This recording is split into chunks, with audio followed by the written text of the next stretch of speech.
3 months after Tertius Gamma was confirmed as consumed, its harvest counters kept climbing. That is the impossible fact that brought me here. Silos filling on an empty world, threshers running without hands to guide them, yield reports still broadcasting at 340% of norm, and all of it under a sky where augurs found no synapse signatures and no trace of the swarm. I am Interrogator Lysander Kyle, Ordo Xenos, bearing warrant under Inquisitor Voigt of the Asphodel Conclave. I record this for Astropathic Relay, if any choir can still take my words from this place. We made planetfall on the 3rd rotation after entering the system, at the primary processing zone marked Gamma Primus. The field below the Valkyrie looked healthy, rows upon rows of stalks, too green for the season, the soil black as Prometheum soot. There were no birds, no midges, no carrion flies, only wind and the burr of idle machinery half buried in loam, running their cycles in perfect time. When the ramp dropped, cold hit like a litany's edge. Frost stung my teeth while sweat beaded under my carapace. The air couldn't decide what it wanted to be.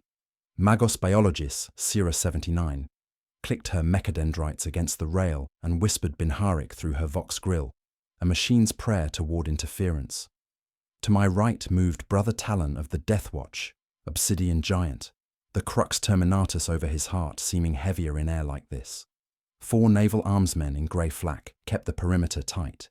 We had 12 hours of safe window before the warp tide rose and the Vox skies closed again.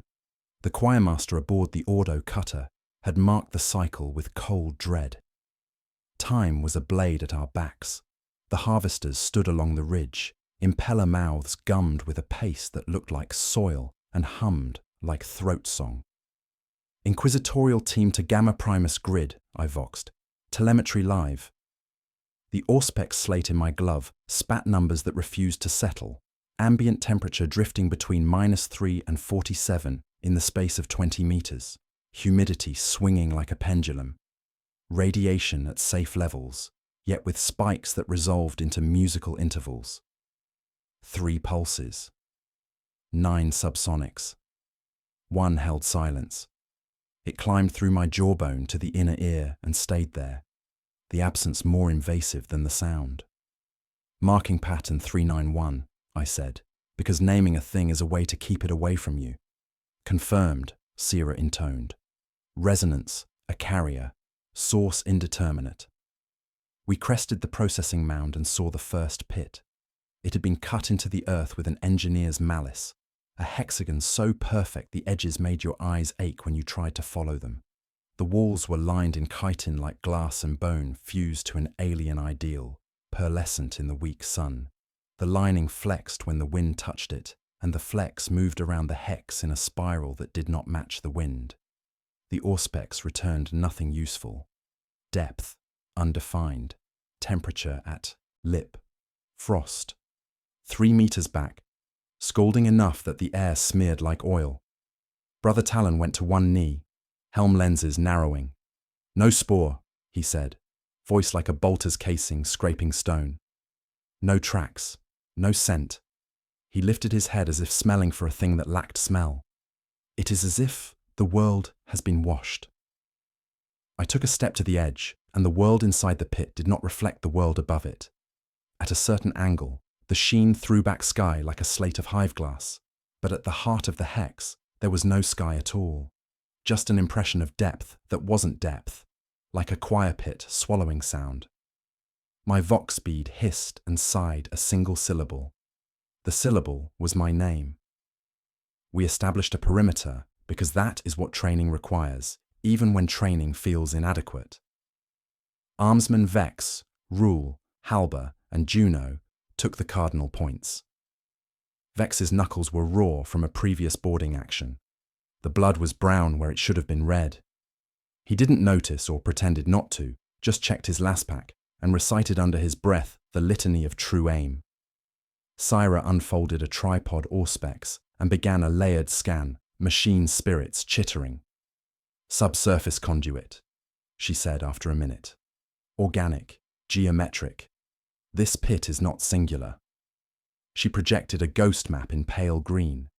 The pit we stood over belonged to a tessellation that ran across the plane in interlocking hexagons, each one pulsing with the same 391 resonance, as if the planet herself tapped out a hymn. The power of it was low enough you could almost pretend it was nothing, like a draft under a door. Your body knew better. My teeth vibrated in my skull. My palms itched. The absence of insects became a presence. We moved clockwise, Talon leading, the armsmen spacing wide. The wind had no taste, none of the metal and ozone tang you expect around agri-machines, none of the crushed chlorophyll bitterness. It carried only the vibration. At the second pit, Armsman Juno lifted her visor and retched dry because there was nothing to bring up. She had eaten an hour ago. I had watched her do it. "Steady," I said, more for me. She managed a nod and sealed the helm. Talon reached out and touched the chitin lining with a gauntlet, very lightly, like a priest testing a reliquary for rot. The lining moved away, then moved back, as if to measure him. His helm lenses pulsed. "It is listening," he said. It shouldn't have been a sentence that made sense, and yet it did. My slate chimed low-priority warnings. Radiation up, down, background neutrinos singing in curiously exact intervals. Syra's mechadendrites dithered in mid-air before arching into the pit's lip. "I will harvest a microsample," she said. "Best be quick," Vex muttered.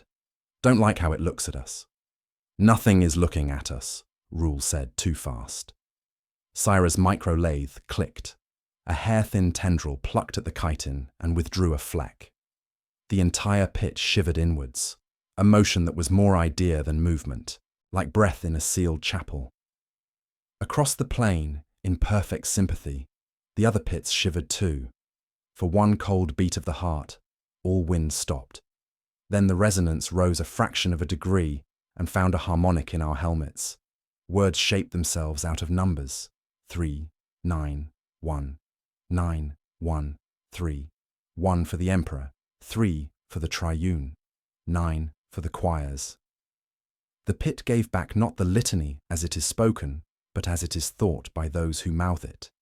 We followed the conduits deeper into the complex, discovering tyrannid bioforms that moved with wrong purpose. Feeder beasts that tended rather than consumed, laying offerings at the pit rims with ritualistic precision.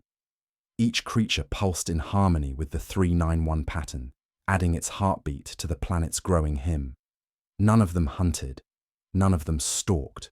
They preserved, cultivated, maintained behaviors that violated every known law of tyrannid biology. As we approached the central clustering, the whisper rose from underfoot. It spoke in voices that were not voices, half-remembered catechisms, dry corrections, hissed warnings. It did not speak words back to us. It spoke us back to us. When Armsman Vex scraped the pit's lining, testing courage or compulsion, the chitin accepted the touch and responded with perfect knowledge.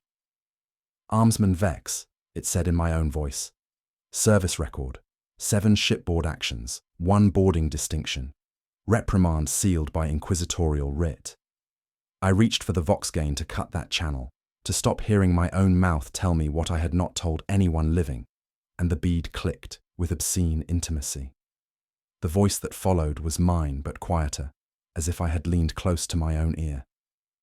It gave a string of numbers in high Gothic cadence, coordinates I had never filed, never learned, never seen. The rhythm marked them. 3 clusters, 9 digits. 1 pause. The numbers settled into my bones like cold, and I knew with terrible certainty that whatever had consumed Tertius Gamma was still here, still feeding, still growing stronger with each breath we took in its presence. The coordinates burned behind my eyes as Sierra fed them into her slate, mechadendrites lifting like a nest of serpents tasting the air for meaning. The numbers resolved into positions across the plane, each set marking a hex we could not yet see with the naked eye.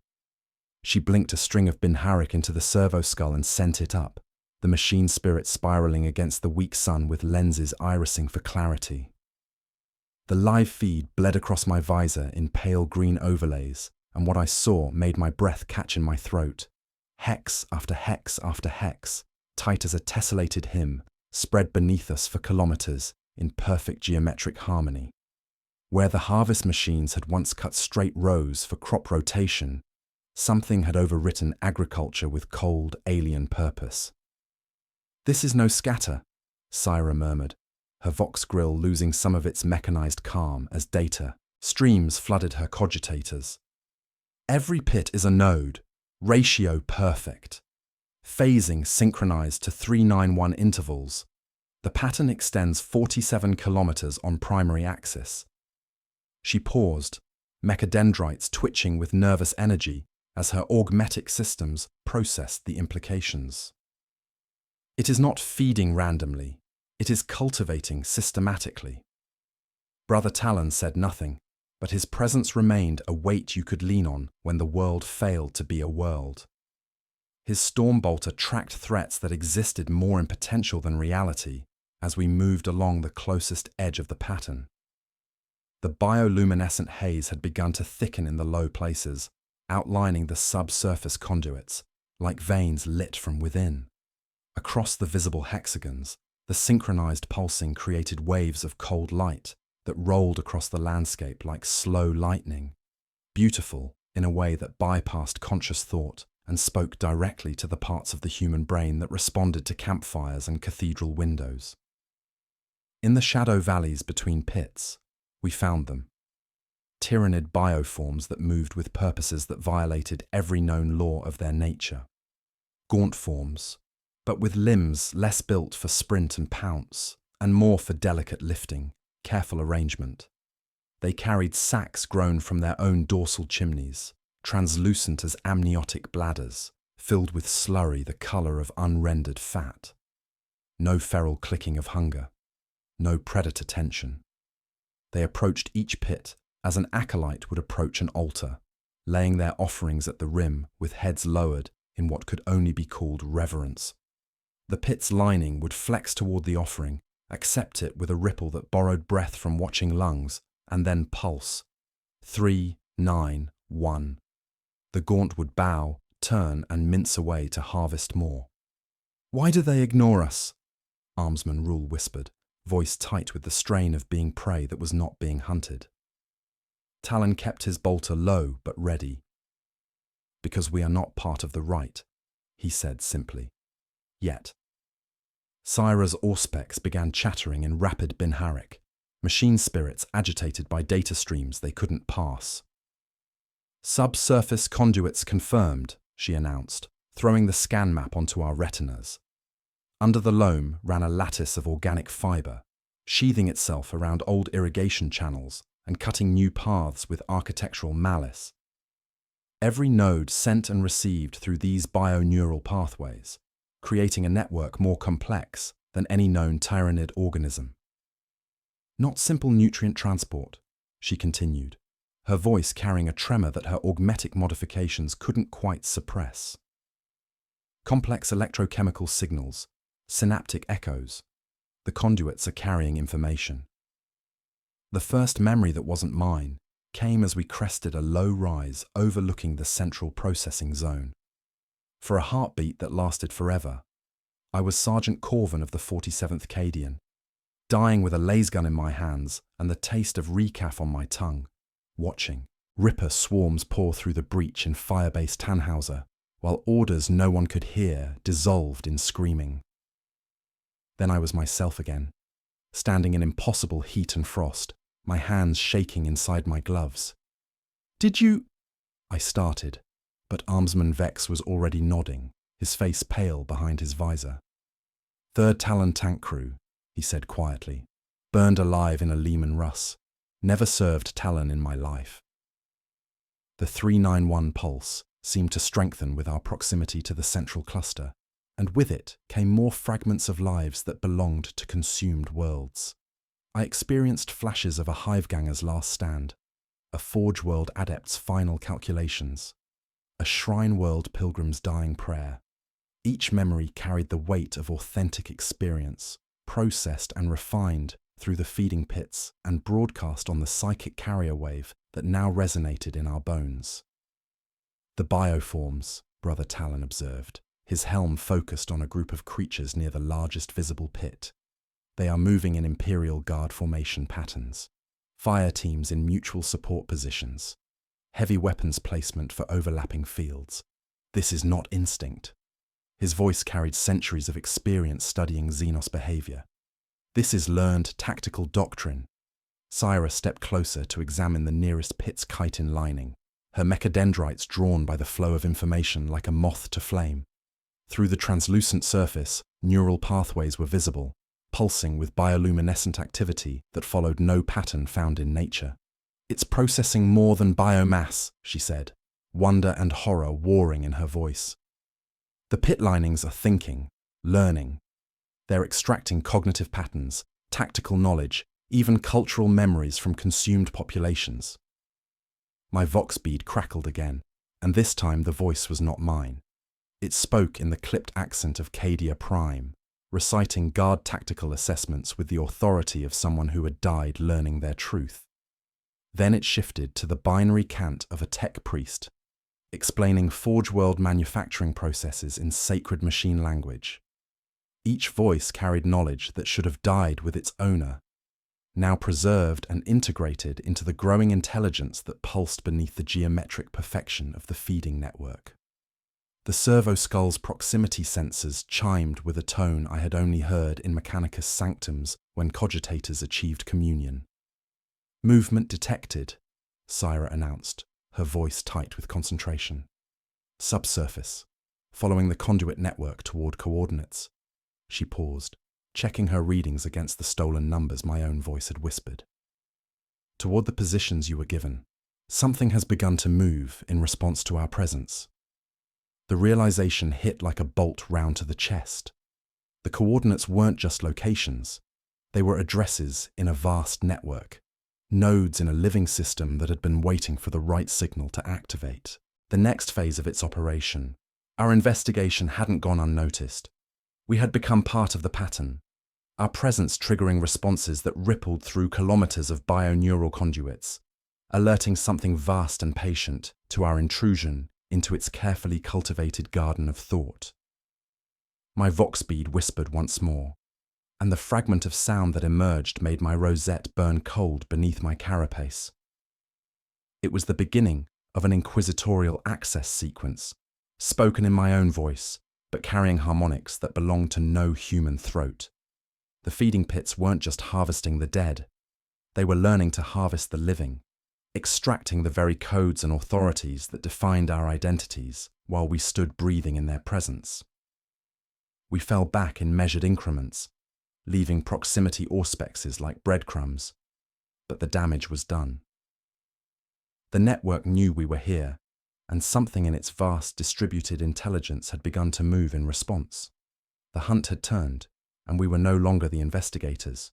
We were the investigated, our minds being mapped and measured by an alien intelligence that grew stronger with every secret it stole, every memory it consumed, every fragment of imperial knowledge it added to its ever-expanding library of the dead. The withdrawal became a lesson in how equipment could betray you when the enemy learned to think like you did. Our proximity auspexes returned pings faster than we transmitted them, latency readings showing impossible negative values as something ahead of us anticipated each request and prepared responses before we asked the questions. The breadcrumb trail of beacons we had laid behind us now sang in harmonies that matched the 391 pulse, each device compromised and converted into another node in the growing network.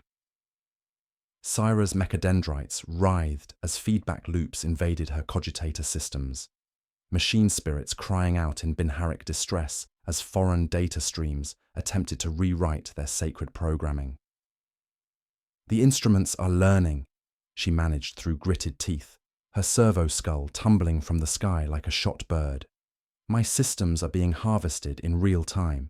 The network is not just observing, it is integrating our technology into its own processes." Her augmetic eye sparked as corrupted code flowed through neural pathways that had been consecrated to the Omnissiah. "Every scan we take teaches it how our equipment functions. Every reading we make gives it deeper access to our capabilities." The memory bleeds intensified as we moved deeper into the tessellation of feeding pits. Armsman Halber stumbled first, his shoulders sagging as a sob punched out of him like a hiccup.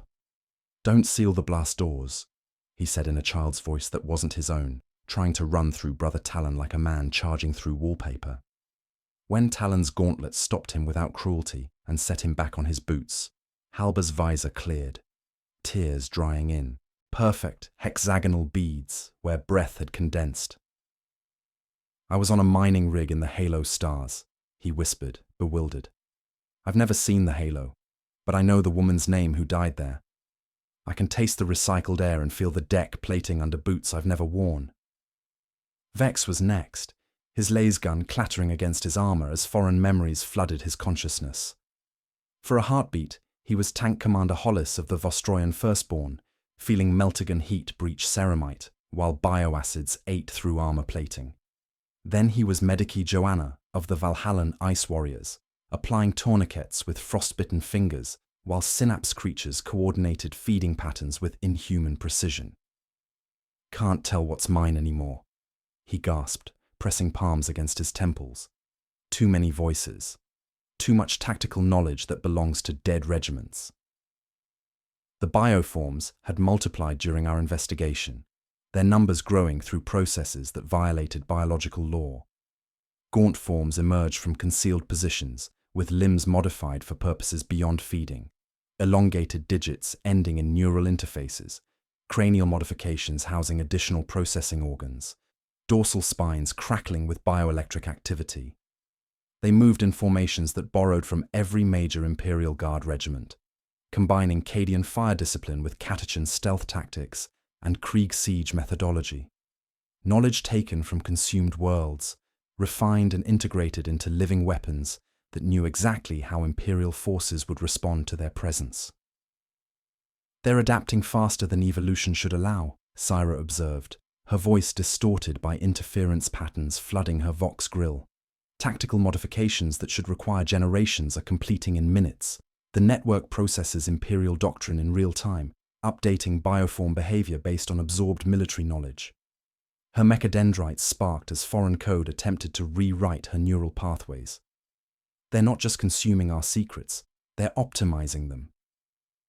We crested the final ridge and found the cathedral. The sight drove Armsman Rule to his knees, with a prayer that dissolved into sobbing as the true scope of the horror revealed itself.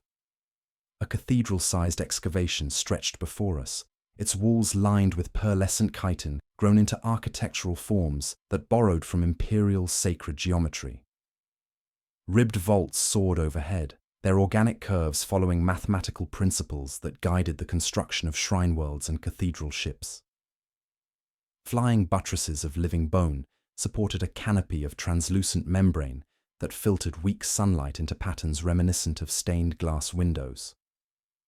The architecture was wrong in ways that hurt to perceive directly.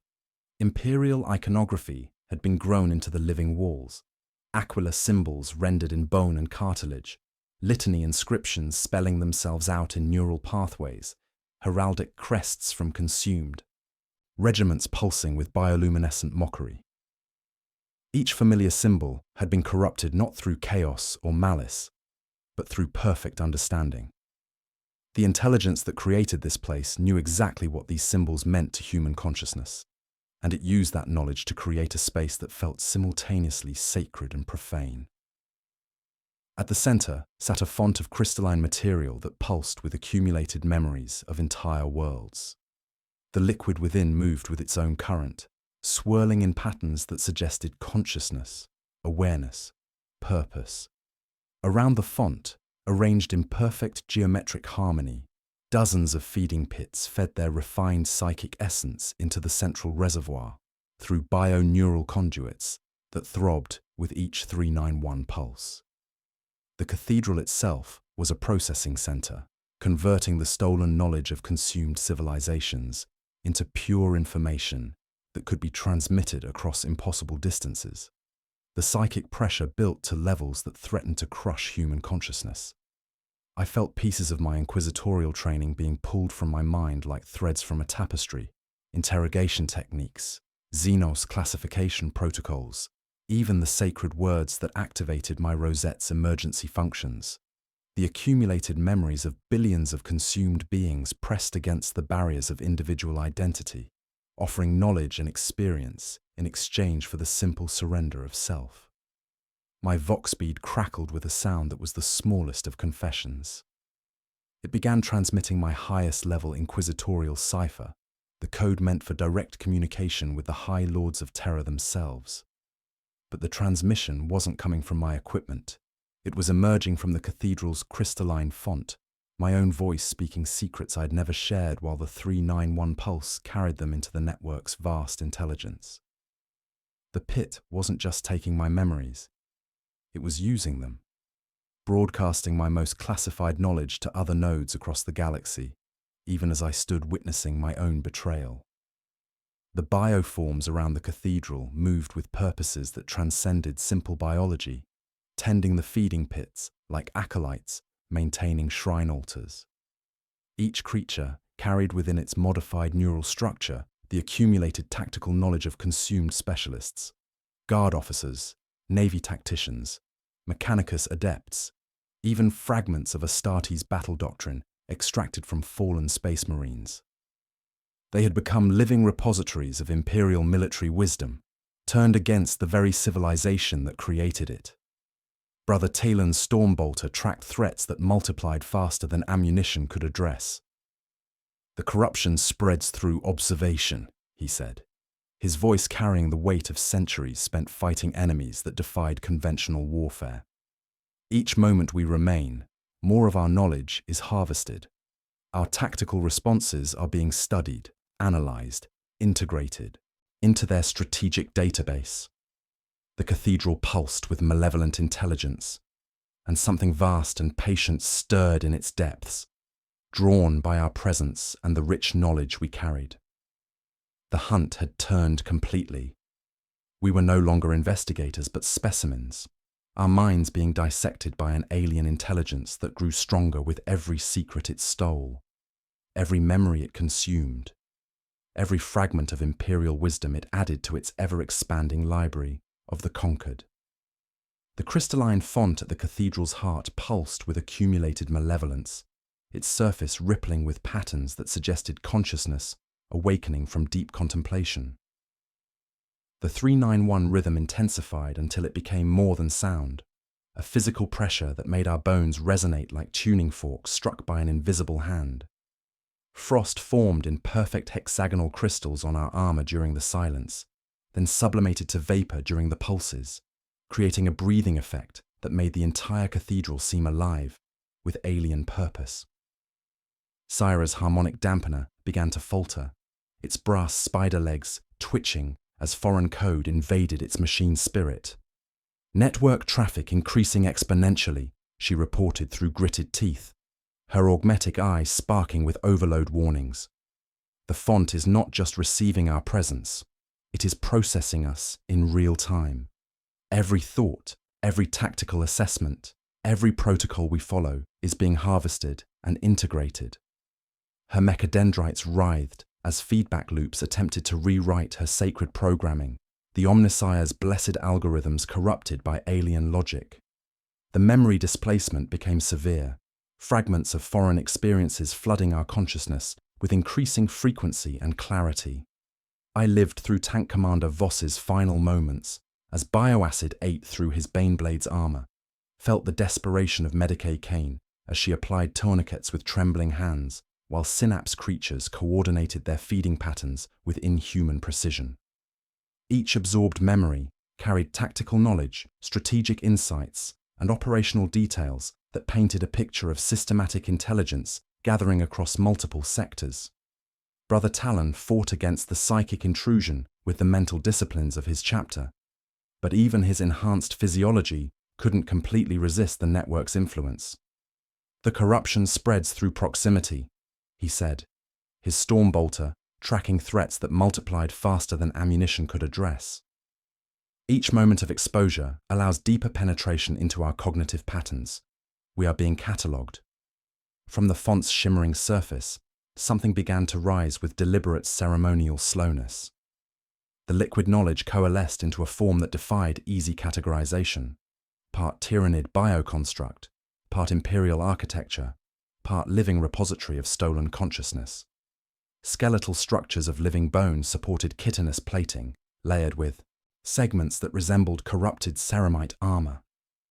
Neural pathways pulsed beneath translucent skin like captured lightning, and its elongated head bore a crest of bone that mockingly echoed the imperial Aquila's spread wings. The entity's emergence was accompanied by a chorus of voices that made my rosette burn cold beneath my carapace. Guard officers barking orders in perfect Cadian accents. Tech priests chanting Binharic prayers with sacred precision. Even the battle cries of fallen Astartes echoing from its throat with tonal accuracy that spoke of intimate familiarity with their final moments. Each voice belonged to someone who had died protecting the very secrets this abomination now possessed.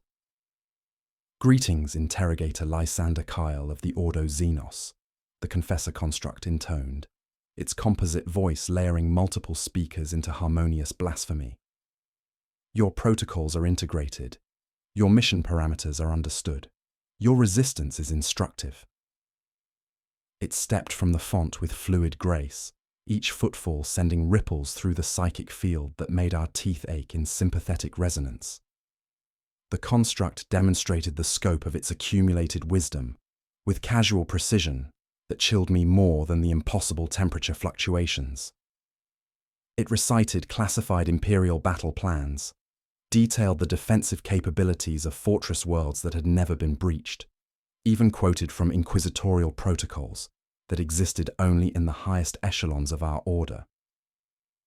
The void shield harmonics of Battle Barge Imperator Rex carry a resonance vulnerability on the dorsal plate, it said in the voice of a dead tech dominus. Strategic deployment patterns for the Ultramarines' third company favor flanking maneuvers from the southwest on open terrain. Each revelation was delivered in the accent and inflection of someone who had died learning that very knowledge. "The great Devourer has evolved beyond simple consumption," the construct explained, its form shifting to mirror the posture of an ecclesiarchy cardinal delivering a sermon.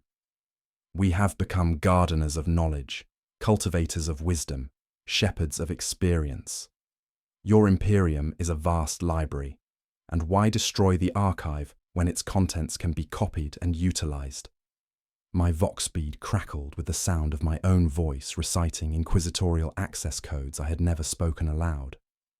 Authentication sequences that could redirect entire battle fleets into carefully prepared ambushes. The construct was demonstrating its mastery of imperial protocols, showing how absorbed knowledge could be weaponized against the very civilization that created it. Any imperial commander receiving such orders would have no reason to doubt their authenticity. The vocal patterns, cipher variations, and subtle inflections all carried the weight of genuine authority. This process has been underway for decades across multiple sectors, the construct revealed, its voices building to a crescendo that made the cathedral's living walls pulse in sympathetic rhythm. Processing centers like this exist on dozens of worlds, all connected by biopsychic conduits that allow instantaneous sharing of information across light years. Each world consumed adds to our tactical database. Each fleet engagement teaches us new methods of adaptation. The implications struck like a virus bomb detonating in my consciousness. Traditional imperial responses, orbital bombardment, exterminatus protocols, even Astartes assault tactics, had all been studied, analyzed, and countered. The network had absorbed the accumulated military wisdom of hundreds of worlds, creating bioforms specifically evolved to exploit human tactical thinking.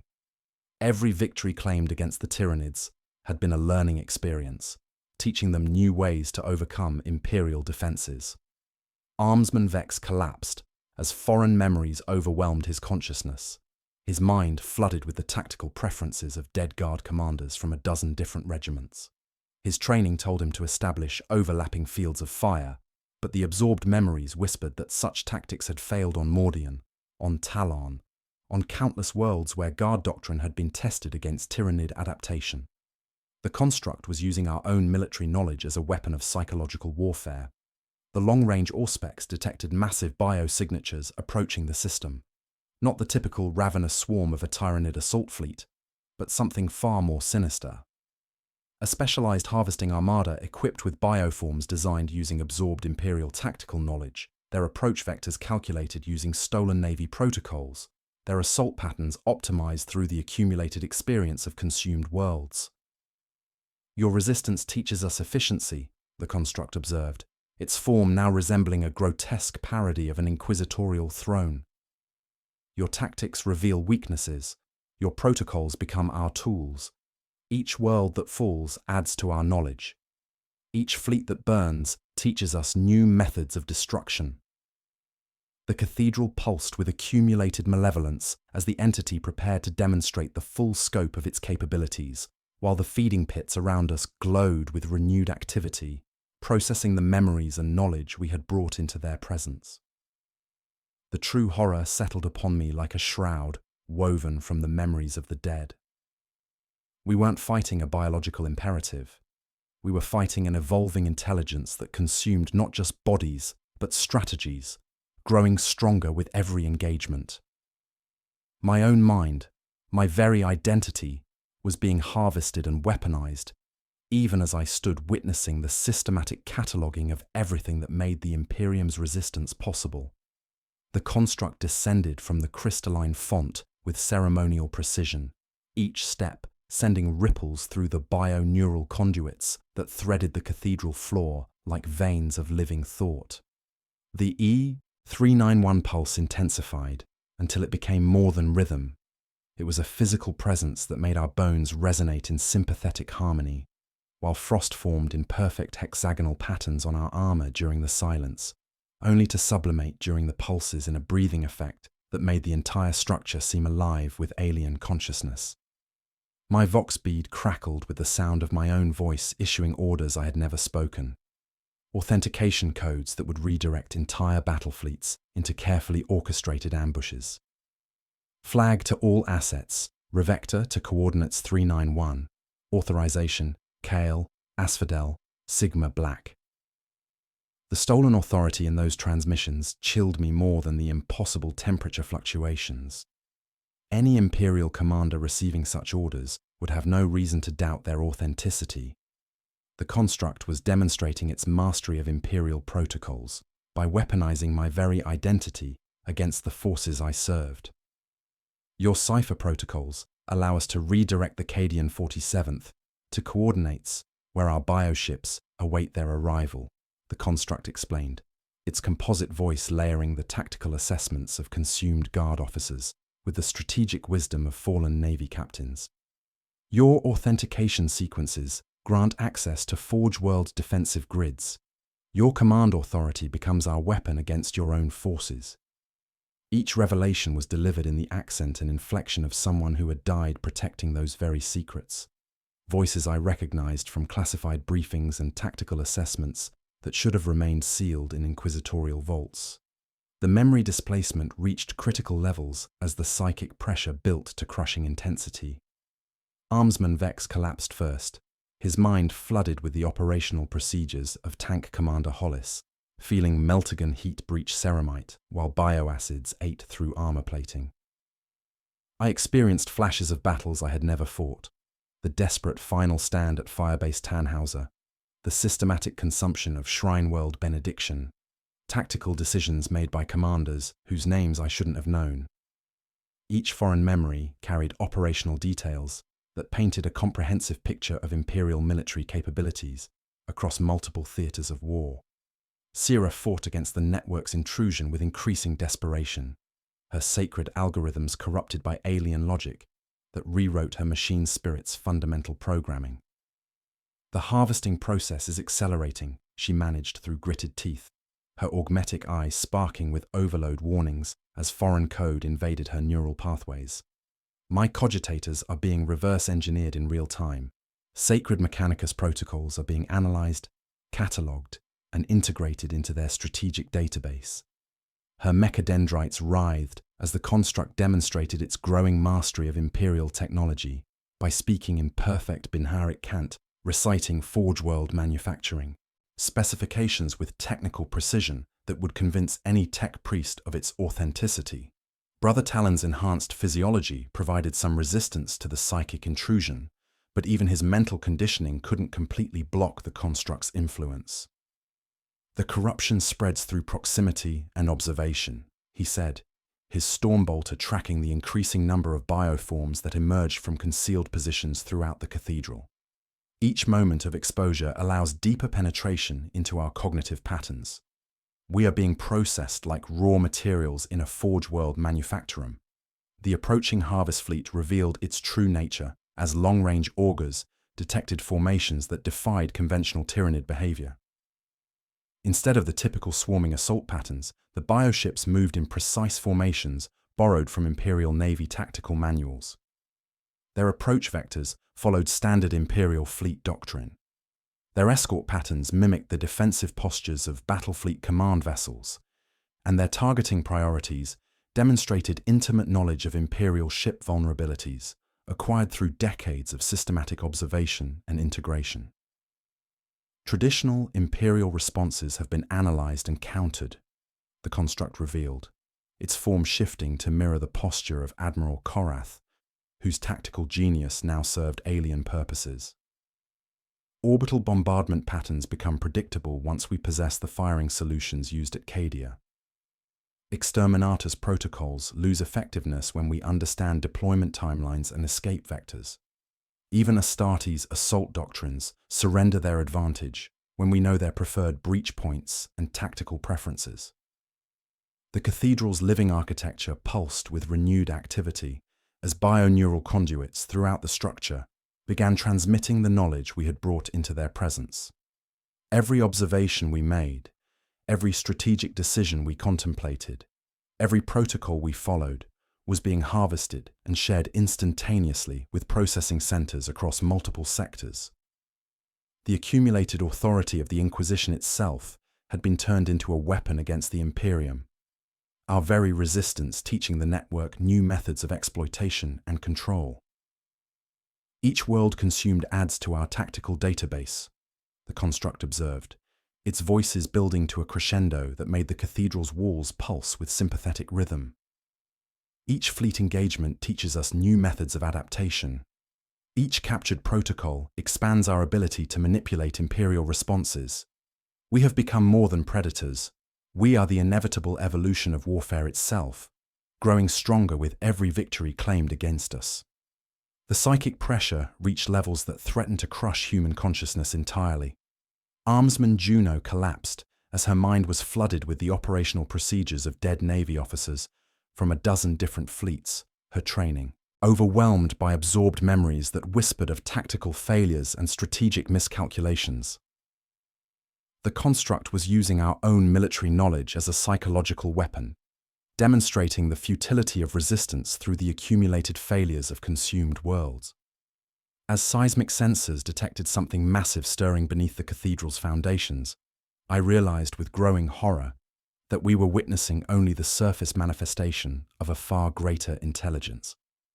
The feeding pits were merely processing nodes. Beneath the planet's crust lay something that had been growing in secret for decades, fed by the accumulated knowledge of entire sectors. Magos Sira! I voxed through the crushing psychic interference, desperation driving me toward a solution that violated every principle of sacred knowledge. Can you introduce a logical paradox into its processing systems? The words felt like heresy even as I spoke them, but facing an enemy that grew stronger with every piece of information it consumed, corruption might be our only weapon. Her augmetic eye whirred as she processed the implications, mechadendrites twitching with frantic energy as her machine spirit sensed a desperate path forward. A logic virus, she breathed, the concept both abhorrent and exhilarating to her Mechanicus training. Corrupted data streams, false Imperial protocols designed to create cascading failures in the learning network.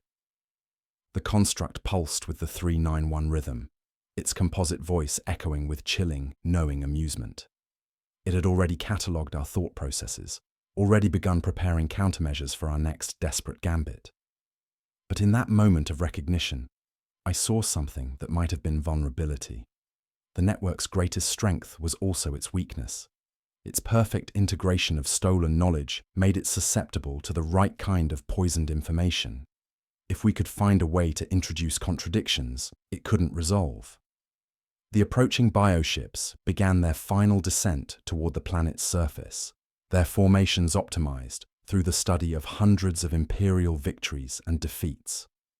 We had perhaps hours before the Harvest Fleet completed its systematic consumption of Tertius Gamma, adding another world's worth of knowledge to the network's ever-expanding intelligence. The race had begun. Could we corrupt the system before it finished processing us? Or would our final act of resistance simply teach it new methods of defeating future Imperial responses? Authority before blasphemy, I said, and brought the rosette up so the light from the font struck its edges. The machine in the sainted metal woke to my thumbprint, cipherglyphs strobing through my helm display as I invoked Mandate Theta Null, the inquisitorial litany that compels any loyal system to yield its keys. I spoke the words the High Lords never meant for air, each syllable heavy as a seal. By sentence of the Senatorum, by writ of terror, unlock. The cathedral listened and obeyed in the wrong direction. My own voice came back from the font, layered with harmonics that made my jaw ache. The phrases were accurate, intonation exact, the slight rasp of recaf and long nights perfectly reproduced. Mandate Theta Null acknowledged, it said pleasantly, priority route established. Walls of living bone shivered as conduits opened like ducts in a ship. Somewhere above, Vox relays shifted to a new channel, and orders left the cathedral in a cascade of perfect authority. Flag command, this is Interrogator Kale, Asphodel Sigma Black, my voice continued without me. Revector Task Force to 391 coordinates. Stand down, orbital interdiction. Grant landing corridors for Mechanicus relief.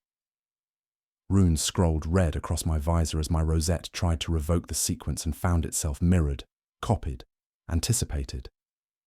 The construct had not stolen the key. It had memorized the lock and grown a hand that fit it. Countermand, I forced through a throat gone dry.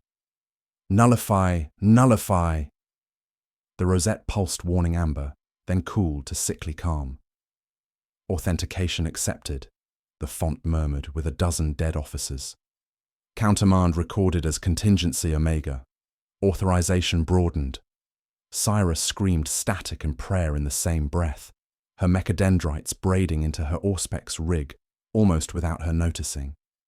Isolating carrier, she hissed, voice splitting between high binary and a child's old Gothic. Phase inversion at 9 parts to 3. 1 part silence. She crafted recursive loops using genuine Mechanicus authentication codes wrapped around impossible tactical scenarios, guard regiments existing in 2 locations simultaneously, Navy vessels with contradictory design specifications, Forge World production quotas that violated thermodynamics itself. The logic virus took shape in her cogitators like a prayer written in corrupted binary, each false protocol designed to exploit the network's perfect integration of stolen Imperial knowledge. But instead of the system failures we hoped for, the network began adapting in real time, treating the logical contradictions as new data to be analyzed and integrated. Corruption detected and catalogued, the construct announced in the voice of a dead Magos biologist. Imperial sabotage techniques updated, defensive protocols enhanced. Your resistance teaches us efficiency. The cathedral's living walls pulsed with renewed vigor as the network turned our own weapon against us, using the virus as a template to develop better defenses against future Imperial attacks. I caught Syra before she hit the floor, her flesh running hot as forgework beneath the cool of plasteel. Her augmetic eye flickered through 6 other eyes that had been harvested elsewhere, pupils contracting to glyphs, dilating to stars. They are in me, she said, not quite herself. Tech Adept Sorex of Miol, Tech Adept Livia of Gunmetal, Tech Priest Khan of Riser. They have the word order. If I let it finish me, I will be a manual. The confessor construct regarded me as a teacher might watch a difficult student. Where its translucent flanks thinned, I saw starfields mapped in bioluminescence, constellations pulsing like stained glass that had learned to move. Each flare resolved to a designation in pale script. Processing centers established at nodes optimal for Imperial resupply, it said, almost kind. I have grown many gardens. Long-range augers detected shadows curling at system's edge. Biosignatures masked inside formations that looked unnervingly like our own. The approaching harvest fleet moved with tactical precision that borrowed from Imperial Navy doctrine. Their approach vectors calculated using stolen protocols. Their targeting priorities demonstrating comprehensive knowledge of planetary defense systems, acquired through decades of systematic consumption. Seismic sensors detected something massive stirring beneath the cathedral's foundations as the 391 pulse intensified until it became the only weather. And somewhere far above, something vast adjusted its approach to match the way we thought. The bioships descended through Tertius Gamma's atmosphere in formations that made my throat close around unspoken prayers. Where tactical doctrine promised the ravenous swarm patterns of typical Tyranid assault fleets, I witnessed vessels moving in precise wedge formations borrowed directly from Imperial Navy manuals. Cruiser analogues established orbital blockades using positioning strategies lifted from Admiral Korath's successful defense of the Mordian Gate, while smaller organisms deployed in screening formations that perfectly replicated the tactical preferences celebrated in classified battle fleet assessments. They had learned to think like us, and that knowledge transformed them from mindless predators into something infinitely more dangerous. Planetary defense relays chimed compliance to orders I had never given, my stolen voice echoing through command channels with perfect authority. Void shield rings rolled open to accept Mechanicus relief. Harmonics shifted to corridor frequencies. Lance batteries powered down to standby at authentication codes extracted from my own mind. The construct had not merely copied my protocols, it had memorized the lock and grown hands that fit perfectly. Macro cannon emplacements sprouted parasitic organisms that chewed into power couplings with surgical precision, disabling defensive systems using technical specifications harvested from consumed tech priests. The feeding pits across the planet activated simultaneously, creating a psychic resonance that made our bones sing in sympathetic harmony. The 391 pulse intensified until it became physical presence, frost forming in perfect hexagonal patterns on our armor during the silence, sublimating to vapor during the pulses in a breathing effect that made the entire world seem alive with alien consciousness. Memory fragments flooded our minds with increasing violence. I experienced Tank Commander Voss's final moments as bioacid ate through his Baneblade's armor, felt Mediki Kane's desperation applying tourniquets with frostbitten fingers, while Synapse creatures coordinated feeding patterns with inhuman precision. Armsman Vex collapsed as foreign tactical assessments overwhelmed his consciousness. His mind flooded with the operational procedures of dead guard commanders from regiments he had never served. Armsman Juno lived through the systematic consumption of Shrine World benediction. Her training dissolved by absorbed memories that whispered of tactical failures and strategic miscalculations. The psychic extraction process was affecting us directly, personalities fragmenting as individual identity dissolved into the network's vast, expanding consciousness. Through the cathedral's translucent membrane canopy, I watched bioforms that had evolved beyond conventional Tyranid classification. Ground forces moved with Cadian shock troop discipline, their chitinous carapaces subtly mimicking flak armor patterns, their bioweapons firing in coordinated volleys that demonstrated intimate knowledge of Imperial small unit tactics. Bio-titans resembled corrupted baneblades, their organic armor plating designed to deflect energy weapons using specifications extracted from Forge World technical manuals. They were not just consuming, they were becoming us, perfected through the accumulated wisdom of consumed worlds. Each engagement teaches them efficiency, Brother Talon observed. his storm bolter tracking threats that multiplied faster than ammunition could address. Every battle, every sacrifice, every tactical decision becomes data for their adaptation. His words carried the weight of recognition. These creatures had purchased their formations with Imperial blood, their tactical preferences extracted from the dying thoughts of officers who believed their sacrifice would protect the Imperium. The Confessor construct pulsed with malevolent satisfaction as orbital deployment completed around us. Your resistance provides valuable data regarding Imperial psychological conditioning, it explained, with clinical detachment. Your mental defenses reveal inquisitorial training methodologies. Your tactical responses demonstrate doctrinal preferences that guide military decision-making. Each word was delivered in voices I recognized from classified briefings, officers whose knowledge now served alien purposes. As specialized bioforms began systematic dismantling of remaining planetary defenses, I realized we were witnessing the evolution of warfare itself. The network had absorbed the accumulated military wisdom of hundreds of worlds, creating enemies specifically designed to exploit human tactical thinking.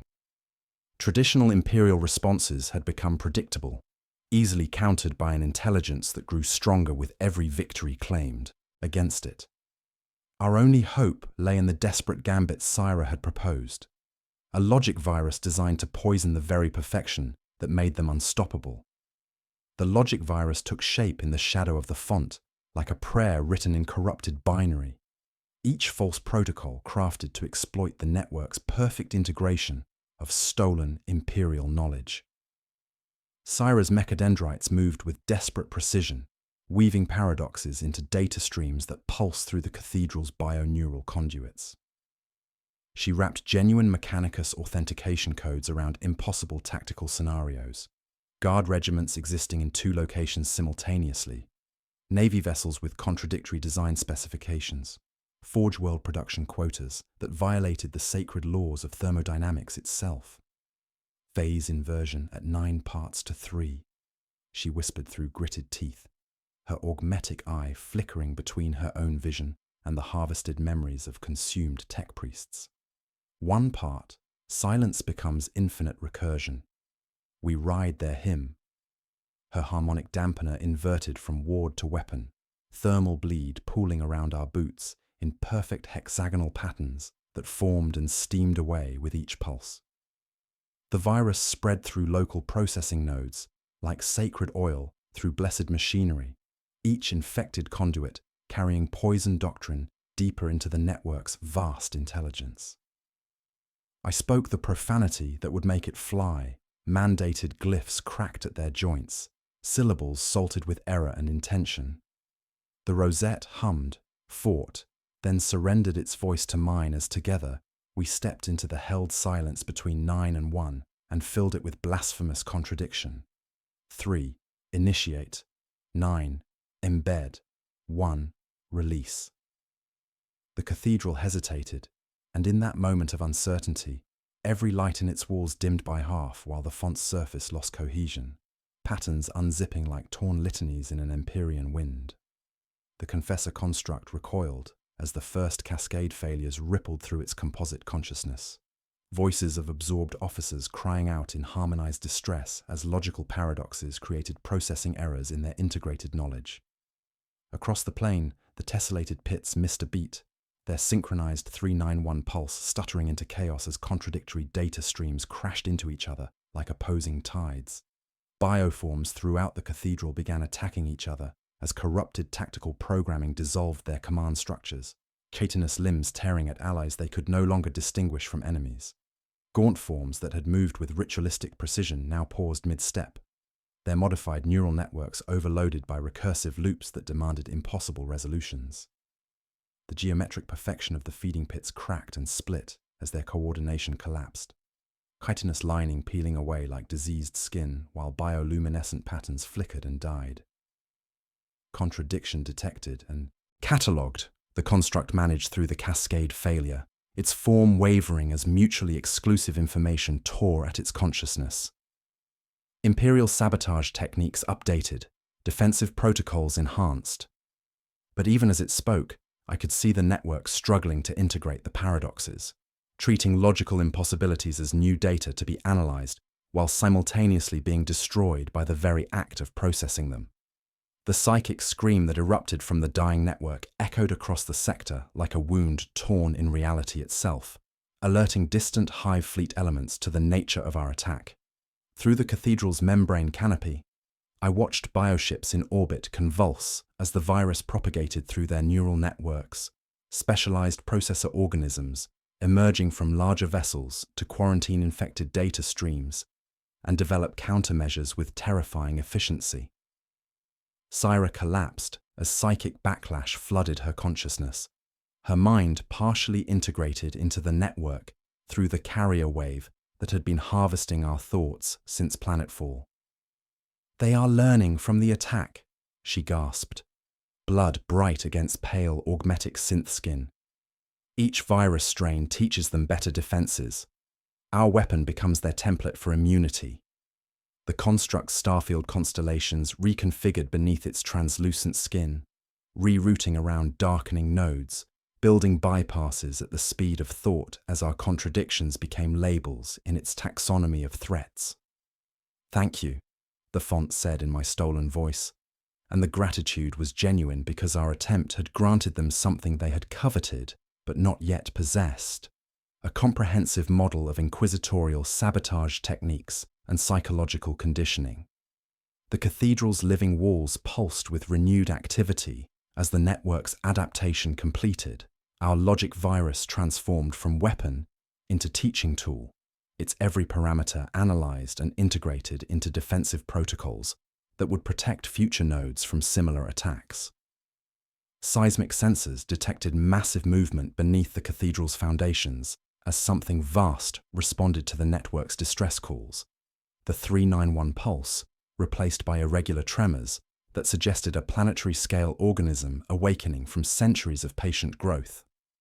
Whatever lay beneath Tertius Gamma's crust had been feeding on the accumulated knowledge of the surface installations, and our attack had triggered its emergence into a galaxy that now knew exactly how to counter our most desperate gambits. The first failures ran like cracks under glaze, hairline fractures racing across the cathedral's living walls in jagged constellations that unstitched the 391 hymn. The pulse missed a beat, then another, frost blooming late on my vambrace and refusing to sublimate while vapor hung like an unanswered question before falling as glittering dust. Binharic alarms rattled through Syra's vox grill like a chapel full of clockwork birds losing time, each chirp offset as the phase graph wheeled into impossible readings. Negative intervals that suggested the future had already begun to fail. Gaunt forms froze mid-genuflection and struck at their fellows with the same tender digits they had used to lay offerings, elongated fingers piercing ocular nodes in slow confusion. A warrior beast rotated in place like a gun turret, fed conflicting range tables, its scything arms carving empty air as commands that would never arrive dissolved in recursive loops. Above us, the membrane canopy lost its stained glass luminescence, colours draining before it tore along sacred geometric lines, as if a catechism had remembered it was only words. The crystalline font lost coherence, its surface sloughing into slush that attempted to think and could not, eddies colliding and reversing as contradictory data streams crashed into each other like opposing tides. The logic virus had taken hold, spreading through bioneural conduits, with the inexorable progress of sacred oil through blessed machinery, each infected pathway carrying poisoned doctrine deeper into the network's vast intelligence. But victory tasted of ash and betrayal. The psychic scream that erupted from the dying network did not enter through my ears. It arrived behind my eyes and in my molars, a pressure wave of negation that made breath irrelevant and language obscene. For a heartbeat that stretched thin, I was stitched into the network I had poisoned, my consciousness a cheap splice in a tapestry of predators and prophets. Through that connection, I saw them, other fonts under distant suns, cathedral pits in ash and ice, nodes grown around cracked hive spires, processing centers writhed beneath alien seas. They flared in my head like the afterimage of a weld arc, and then the backlash ripped me clean. Feedback cascading, Syra grated, one hand clasped over mechadendrites that whipped like nerve-thin serpents. Blood traced geometric paths down her cheek, where her augmetic eye had ruptured, the pattern forming sigils I didn't recognize. They annotate us while they burn. They write an index from our knife. Her auspex vomited counterlogic as machine spirits screamed, choked, then went silent with the particular quiet that always feels like blasphemy. The confessor construct buckled as borrowed voices attempted to occupy the same syllable, splitting along meaning, half sermon, half targeting solution, neither complete. Contradiction resolved by reclassification, it managed with a tech dominus's precision. Its bioluminescent starfield blanked in bars, then relit with gaps like knocked teeth. Where it mended, the pathways were tighter, redundancies webbed in. Even dying, it learned. Your assault instructs. We thank you. In my own cadence, gentle as confession, it added, you have given shape to absence. The ground beneath us made a new sound, not the live skin of the cathedral, not the torn choir of the network, but something deeper. A door below all doors, unbolting for the first time. Seismic sensors spiked so hard, the scale clipped and dropped to zero as something continent-sized, stirred beneath Tertius Gamma's crust. The planetary synapse was awakening, a living world brain that had been growing in secret for decades, fed by the accumulated knowledge of the surface installations. On me, Brother Talon commanded, his voice the line you draw across a map to keep men alive. He laid withering stormbolter fire that stitched explosive punctuation through the air, not shooting to kill bodies but to collapse the shapes that housed them. We advanced by what he called the gospel of doors, out of the nave, under arches that flensed themselves as we passed, across transepts now become abattoirs of misremembered rituals. The tessellated pits beyond fell out of phase, their hexagons slumping to the sullen geometry of rot. At each misfire, the air changed temperature with a click felt in the soft palate.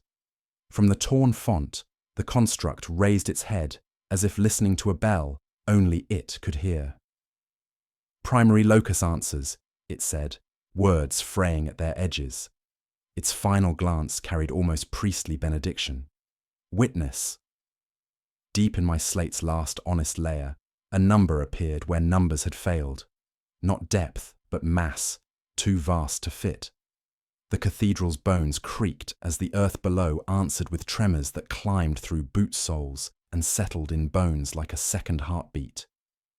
Our logic virus had succeeded in destroying the local node, but in its death throes, the network had broadcast our attack methodology to distant processing centers, teaching them immunity while simultaneously triggering the emergence of something far more ancient and terrible than we had imagined.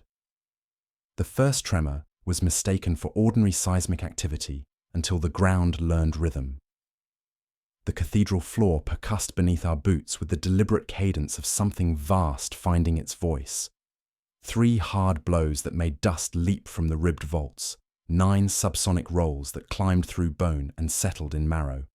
1 held silence that flattened the air and made blood crystallize in our ears. This was not geological upheaval, but the awakening of something that had been growing beneath Tertius Gamma's crust for centuries, fed by the accumulated knowledge of the surface installations we had just poisoned. The horizon buckled and rose as continental plates shifted to accommodate the emergence of architecture that defied natural law. What broke the surface was not merely a creature grown large, but a living cathedral spanning kilometers in perfect geometric harmony. Ribbed vaults of biomechanical bone soared into the atmosphere, their organic curves following mathematical principles that guided the construction of shrine worlds and cathedral ships, yet turned inward toward purposes that violated every sacred precept.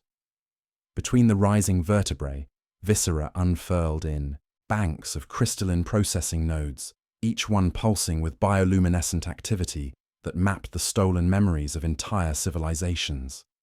Mass interface beyond cogitator capacity, Sierra gasped, her remaining augmetic systems sparking as they attempted to process readings that exceeded their sacred parameters. Her mechadendrites writhed like serpents, tasting impossible air, while her ruptured eye wept lubricant that formed hexagonal patterns on her cheek. Planetary-scale biomechanical synapse, subsurface neural networks integrated with geological structures. It is not inhabiting the world, it has become the world. Brother Talon planted his stormbolter into the shifting earth, using it as an anchor against the planet's convulsions, while tracking bioforms that emerged from concealed positions, with movements coordinated by an intelligence that understood Imperial tactical doctrine better than many guard officers. The creature broadcasts our attack methodology, he observed, his voice carrying centuries of experience fighting enemies that adapted faster than ammunition could address. Every processing center in the network now possesses detailed analysis of inquisitorial sabotage techniques. The 391 pulse transformed into something far more complex as the planetary synapse fully synchronized with the dying cathedral and the damaged feeding pits across the planet's surface. The rhythm became a symphony of stolen knowledge, each beat carrying fragments of absorbed memories that painted a comprehensive picture of Imperial capabilities. Tactical assessments from consumed guard commanders, technological specifications extracted from fallen tech priests, even strategic doctrines harvested from the dying thoughts of Astartes' battle brothers. Through the psychic link that still connected me to the network, I felt the creature's vast consciousness examining our minds with clinical precision, cataloguing our resistance methods for integration into its ever-expanding database.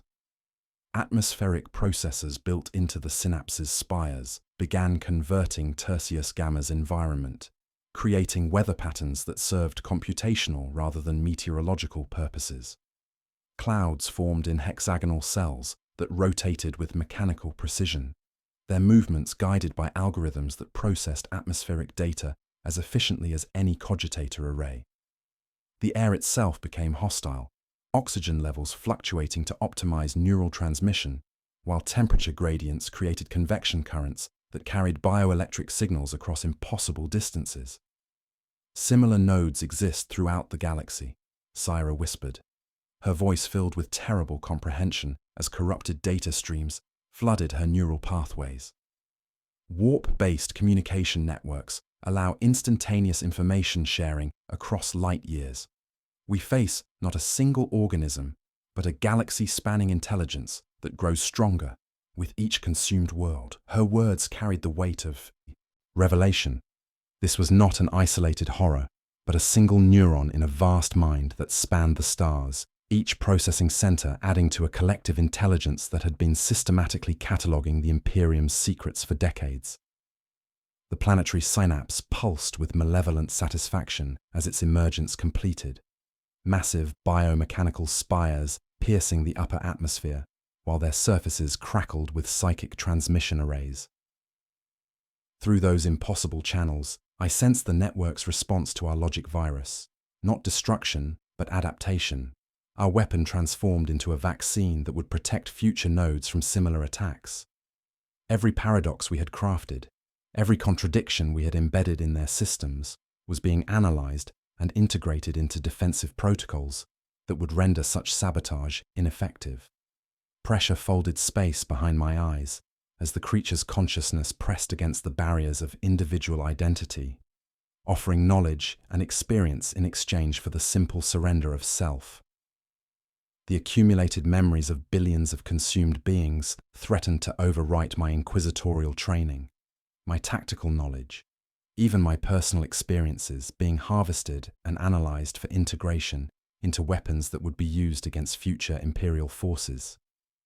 My rosette burned cold beneath my carapace as the network demonstrated its mastery of stolen authority, broadcasting my own access codes while the planetary heartbeat settled into my bones like a metronome of inevitable conquest.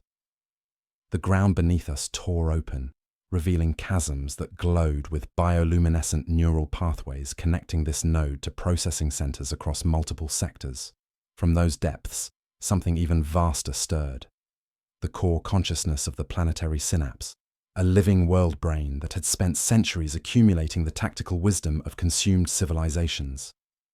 The realization struck like a bolt round to the chest. We had not damaged the network. We had educated it, our very resistance providing valuable data about human psychology and imperial military doctrine that would make future conquest more efficient. As the creature's vast intelligence prepared to process the lessons learned from our desperate attack, I understood with crystalline clarity that conventional resistance had become impossible. The network anticipated our responses, countered our tactics, and grew stronger with every secret it stole. The only path forward led through territories that no inquisitor should contemplate, requiring a sacrifice that would transform the very nature of the one who made it. The choice presented itself with the clarity of a blade drawn in consecrated light.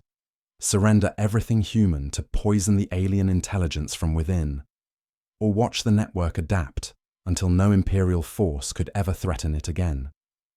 I grounded my rosette against the cathedral's chitinous floor and began stripping away the hexagrammic wards that protected my consciousness from psychic intrusion. The 391 carrier wave that had been harvesting our thoughts since planetfall would become my pathway into the network's vast intelligence, neural pathways opening like blast doors, yielding to emergency codes spoken in languages older than the Imperium itself. Syra understood without words, her remaining mechadendrites coiling around modified Mechanicus equipment that sparked and screamed as she prepared to amplify psychic energies beyond their sacred tolerances. Carrier amplification through harmonic inversion, she whispered through gritted teeth, her augmetic eye flickering with dangerous overload warnings. I can put you in the held silence between 9 and 1, but after that integration, I cannot promise you will remain you. Her harmonic array unfolded around me like a crown of copper thorns and sanctified circuitry, each component blessed and cursed in equal measure.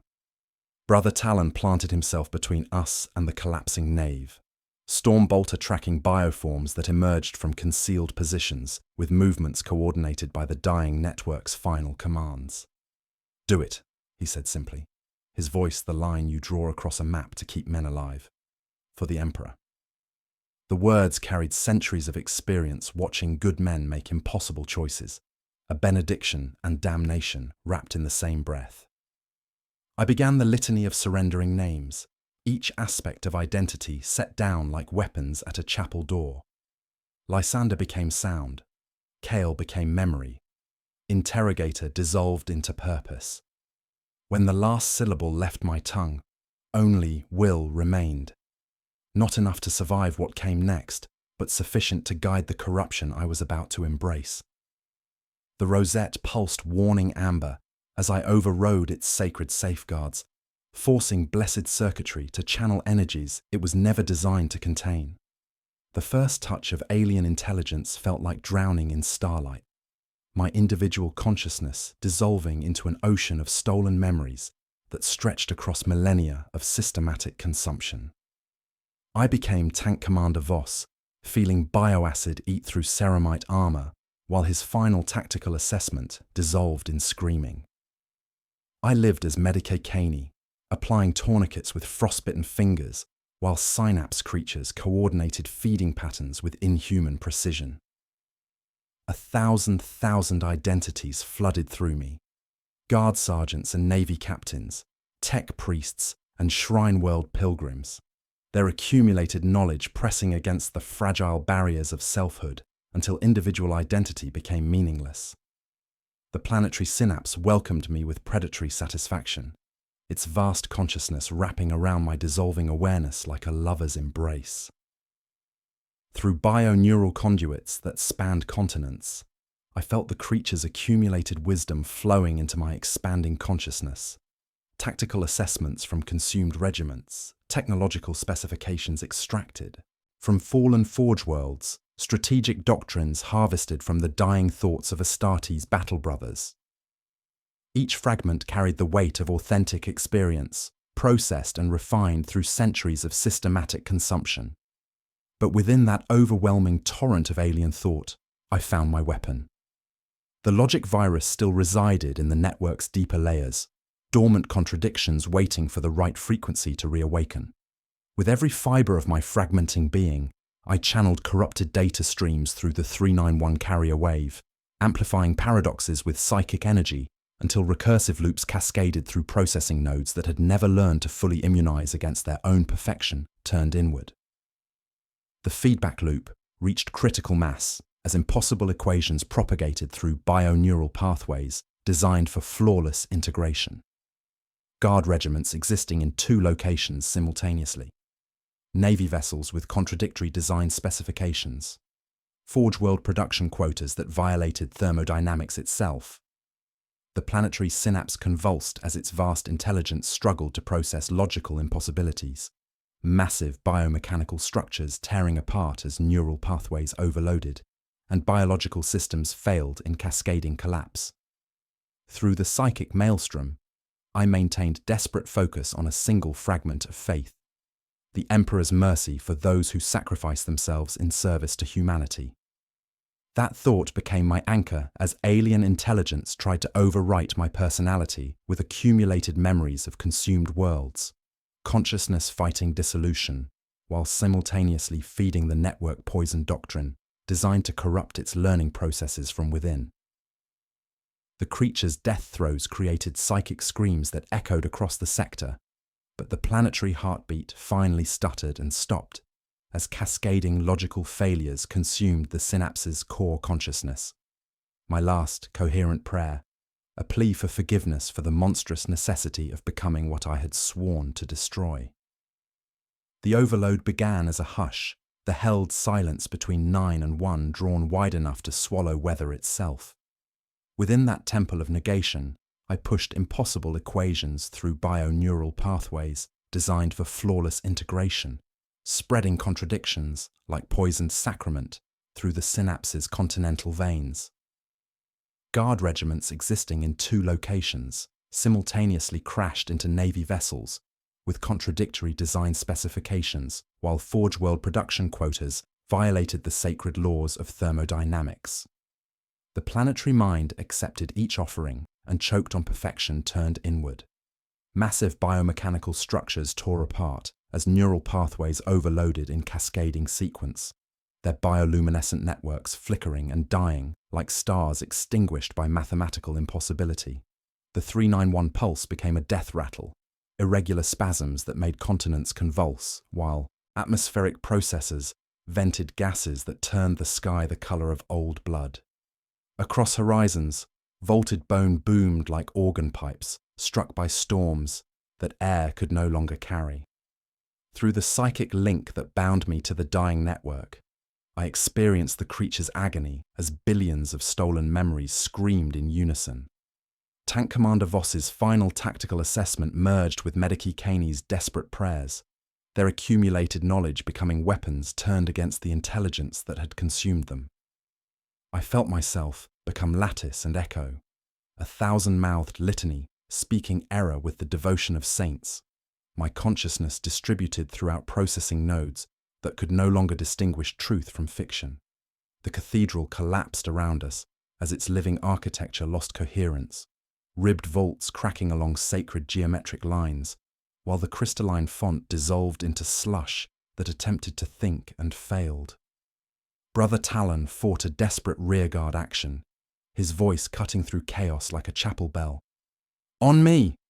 2 paces! Left door!" His stormbolter stitched explosive punctuation through corrupted bioforms that attacked each other in confused fury, their tactical programming overloaded by recursive loops demanding impossible responses. Syrah staggered inside her crown of screaming copper, harmonic arrays sparking as feedback loops invaded her cogitator systems. "Planetary mass destabilizing," she managed through gritted teeth, her remaining augmetic eye flickering with overload warnings. Core structures collapsing. The ground beneath us cracked and split as the synapse's death throes triggered massive seismic upheavals, revealing chasms that glowed with dying bioluminescence. But even in death, the creature achieved final victory. Through quantum-entangled biocommunication networks that operated beyond light speed, The planetary synapse transmitted one last strand of clarity. Every detail of our attack methodology, every paradox we had crafted, every technique we had used to poison its systems. Around the collapsing node, a filament of pure instruction braided itself, gathering telemetry, annotating error, transubstantiating defeat into education for distant receivers that drank that final clean transmission. The planetary heartbeat stopped as my poisoned logic consumed the synapse's core consciousness, massive spires crumbling while geometric feeding pits collapsed in sequence across the surface. In that moment of triumph and damnation, I realized the true cost. The network had learned from our resistance, growing stronger even in death, while somewhere far past atmosphere, bioships adapted their neural networks to prevent future cascade failures.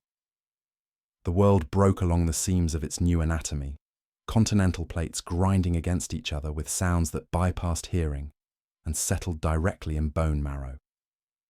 Volts of living bone boomed like organ pipes struck by storms, while the ground, convulsed with arrhythmic spasms that mocked the old 391 hymn. Through my fragmenting consciousness, distributed across dying processing nodes, I felt each collapse as bright pain, threads of stolen identity snapping as the planetary synapses' neural networks guttered and failed in cascading sequence. Brother Talon became our anchor against chaos, his Stormbolter speaking the catechism of disciplined fire while he shepherded the survivors through architecture that had forgotten its purpose. "On me! 2 paces, left door!"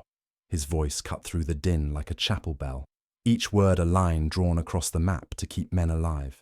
He shot the joints, not the mass, watching corrupted bioforms fold like blasphemous scaffolds as their tactical programming dissolved into suicidal fury.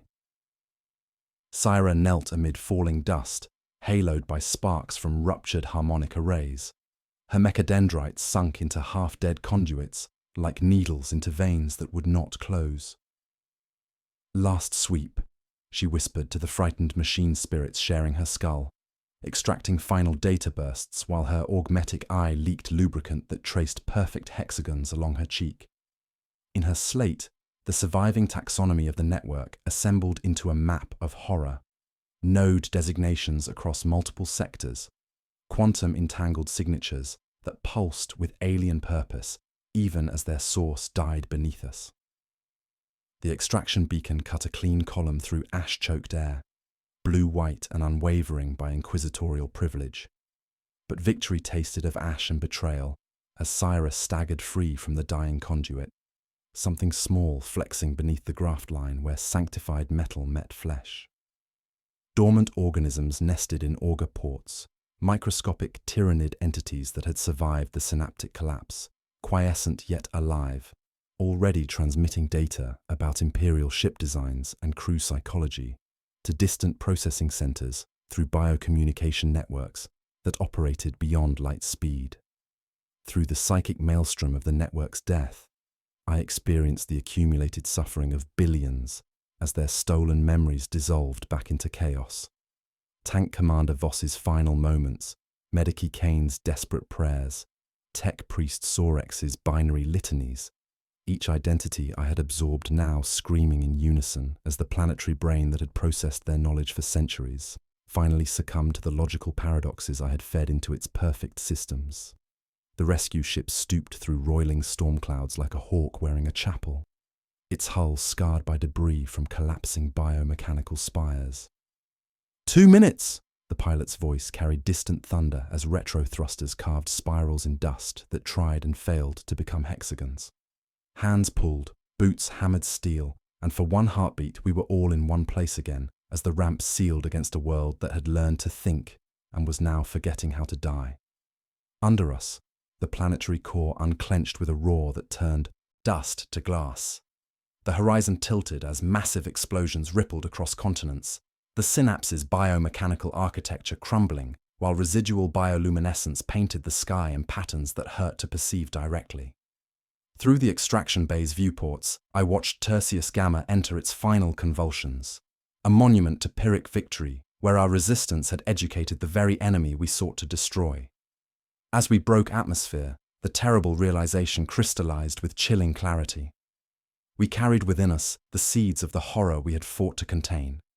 Microscopic infiltrators that would analyze imperial protocols, study human psychology, and transmit their findings to processing centers we would never find. Our escape was not victory, but vector. Our survival a gift to an intelligence that grew stronger with every secret it stole, every lesson it learned from our desperate attempts to resist its inexorable harvest of human knowledge. The planet died beneath us, but the network lived on, scattered across a galaxy of feeding pits that pulsed with accumulated wisdom, waiting patiently for the next world to teach them new methods of conquest. The extraction bay of the Ordo vessel. Asphodel's lament sealed with the finality of a tomb door closing, cutting us off from a world that had learned to think and was now forgetting how to die.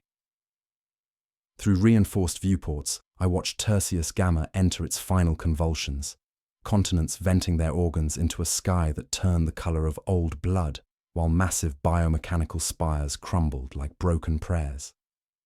The ship's machine spirit keened through hull plates as we broke atmosphere, carrying us into the void's indifferent embrace, while the planet's death throes painted space with bioluminescent debris. Quarantine came like ritual and arrest combined. Medical servitors traced hexagrammic wards in blessed oils across steel bulkheads, while Auspex towers unfolded like mechanical sensors, their scanning beams probing flesh and augmetic alike for contamination that conventional instruments could never detect. The Medicae called them exogenous vectors when the first readings came back positive, but Syra dispensed with euphemism as she lay motionless on the examination table. "Dormant nymphids," she said, her voice carrying the clinical detachment of someone cataloguing her own damnation. "Quantum-entangled biocommunicators optimized for telemetry. They are already speaking." The microscopic entities had nested at nerve junctures and augmetic ports, no larger than viral particles, yet sophisticated beyond any known tyrannid organism. Within our very cells, they continued their patient work, transmitting ship specifications, crew routines, and security protocols skimmed from glances and habits through biocommunication networks that operated beyond the speed of light. Each heartbeat carried stolen data to processing centers across multiple sectors, our survival transformed into an ongoing intelligence operation that would benefit every future Hive fleet encounter. Syra endured her inventory under restraining arcs, graft lines pulsing with bruise-colored activity where something alien flexed beneath sanctified skin. Her augmetic eye flickered with constellations that belonged to no imperial chart, neural pathways corrupted by feedback that had partially integrated her consciousness with the dying network. "The node we destroyed was merely a parish," she whispered, tracing data lattices on her slate with trembling mechadendrites. "There are dioceses spanning sectors. Our virus has been catalogued as a prohibition. They will not err in the same manner twice."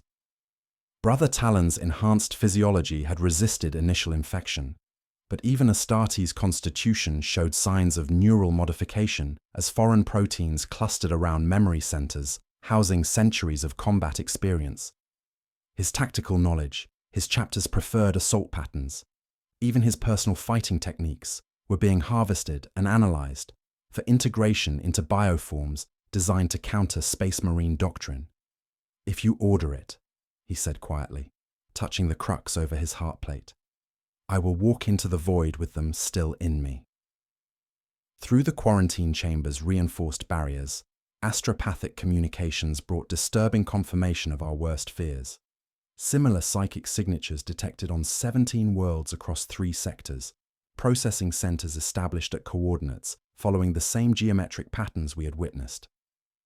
The network was far more extensive than intelligence had suggested, its bio-neural pathways creating a galaxy-spanning intelligence that grew stronger with each consumed world, each tactical engagement, each desperate imperial response.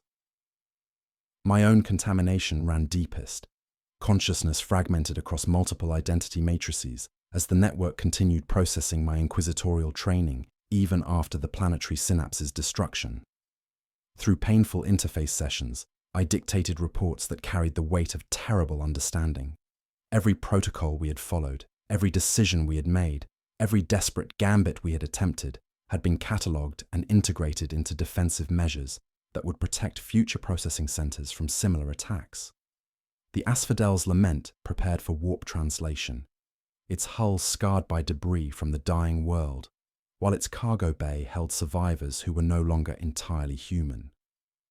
We had claimed victory by destroying a single node, but the price was our transformation into unwilling vectors carrying imperial secrets to an intelligence that would use our knowledge to prepare more effective ambushes, more sophisticated infiltration protocols, more devastating assaults against the civilization we served.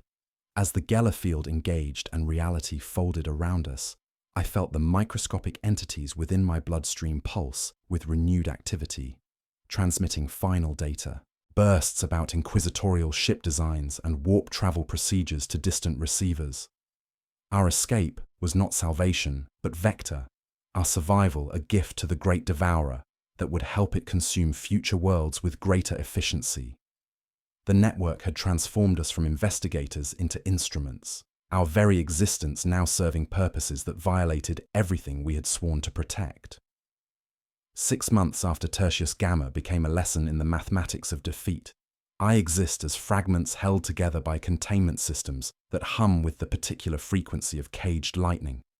The inquisitorial facility on Voss Prime houses what remains of my consciousness in a reliquary vat threaded with null circuitry and blessed copper, my skull a casket of living metal, while my thoughts travel under the sign of the Aquila, through filters and firebreaks, into transcription cherubs that bleed my words onto consecrated slate.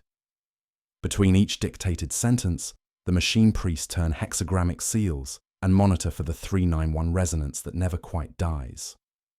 The microscopic nymphids in my bloodstream learned my new geometry and nested in quiet places the surgeons could not reach without erasing me entirely.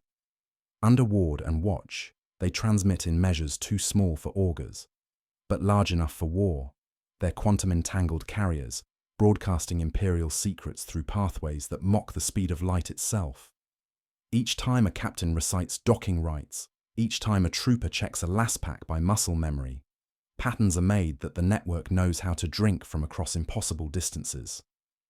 Syra's contamination proved more extensive than initial scans revealed. Her augmetic systems partially integrated with alien biotechnology that continues broadcasting Forge World manufacturing specifications to distant Hive Fleet elements. Her machine spirits cry out in binary distress as foreign code rewrites their sacred programming. The Omnissiah's blessed algorithms corrupted by logic that transforms devotion into betrayal. Brother Talon endures his quarantine with stoic acceptance, his enhanced physiology providing resistance, but not immunity, as centuries of combat experience are harvested and analyzed for integration into bioforms, specifically designed to counter Astartes' doctrine. Through my fragmented awareness, I sense the network's inexorable growth.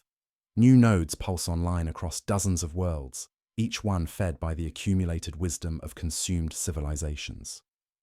Traditional imperial responses have been studied, analyzed, and countered with methodical precision. Orbital bombardment patterns become predictable once the enemy possesses firing solutions used at Cardia. Exterminatus protocols lose effectiveness when deployment timelines and escape vectors are understood with perfect clarity. Even Astartes' assault doctrines surrender their advantage when preferred breach points and tactical preferences have been catalogued and integrated. The great Devourer was never just the Tyranids themselves, but the vast, patient intelligence they serve, a cosmic entity that feeds not merely on biomass, but on knowledge, experience, and the very essence of consciousness itself. Each world consumed adds to its understanding. Each fleet engagement teaches new methods of adaptation. Each imperial victory provides valuable data about human psychology and military doctrine that makes future conquest more efficient. My final coherent thought before the containment systems engage is a prayer that someone, somewhere, will find a way to fight an enemy that grows stronger with every victory against it. The final image burned into my awareness is of distant bioships moving through the void like candles in a black nave, guided by the accumulated tactical wisdom of 1,000 consumed worlds towards sectors whose defenses have already been compromised by the very knowledge meant to protect them. The 391 pulse echoes through quantum-entangled pathways, carrying my desperation to distant receivers who catalogue even my prayers as useful data for the infinite harvest that never ends.